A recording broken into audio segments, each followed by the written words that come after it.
Hello friends, আসসালামু আলাইকুম। Welcome back to Shahadatullah channel. আশা করি আপনারা সবাই ভালো আছেন। আজকে আমি আপনাদের সাথে শেয়ার করব একটি ইউনিক কাবাব রেসিপি, যেটা আমি মসুর ডাল, বুটের ডাল মিক্স করে সমুদ্রের চিংড়ি মাছ দিয়ে তৈরি করব। তাহলে দেখুন কিভাবে তৈরি করছে। যে আগে থেকে ডালটা ভিজাতে দিয়েছিলাম, কারণ ডালটা একটু ভিজিয়ে নিলে ব্লেন্ড করতে বা বাটতে সুবিধা হয়। এখানে একটি মশলা তৈরি করে নেব। এর মধ্যে দিচ্ছি রসুন, পেঁয়াজ, জিরা ও এলাচ একসঙ্গে মিক্স করে বেটে নিচ্ছি। এই যে মশলা বাটা হয়ে গেছে, এবার এর শিলপাটায় বেটে নেব মসুর ডাল ও বুটের ডাল। ভালোভাবে নরম সফট করে বাটতে হবে। আপনারা চাইলে ব্লেন্ডারও বেটে নিতে পারেন। এবার ডাল বাটার মধ্যে চিংড়ি মাছ, কাঁচামরিচ,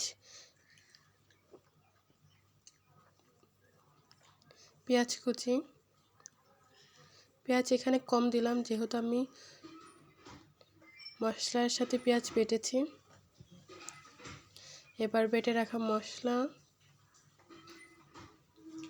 পরিমাণ মতো লবণ,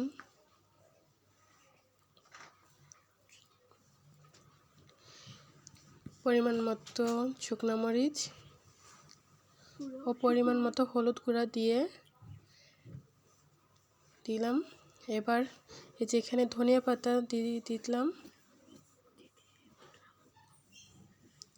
দিয়ে আলতো হাতে ভালোভাবে সব উপকরণগুলো একসঙ্গে মিক্স করে নেব।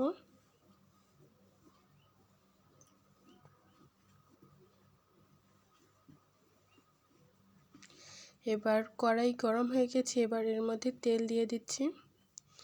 এটা কাবাব তৈরি হচ্ছে, কাবাবে একটু তেলের পরিমাণ কমই লাগে, তাই জন্য একটু তেলের পরিমাণ কম। এবার কাবাবগুলো ভালোভাবে ভেজে নেব।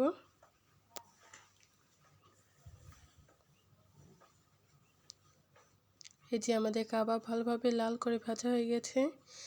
একইভাবে সবগুলো ভেজে নিচ্ছে।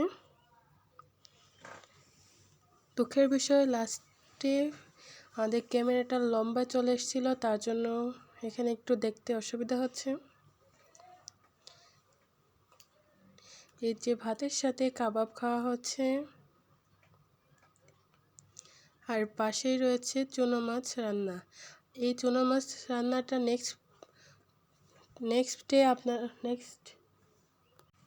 নেক্সট ভিডিওতে আপলোড করব। আজকের মতো আপনারা সবাই ভালো থাকেন। আল্লাহ হাফেজ। ভিডিওটা ভালো লাগে অবশ্যই লাইক, কমেন্ট, শেয়ার করতে ভুলবেন না।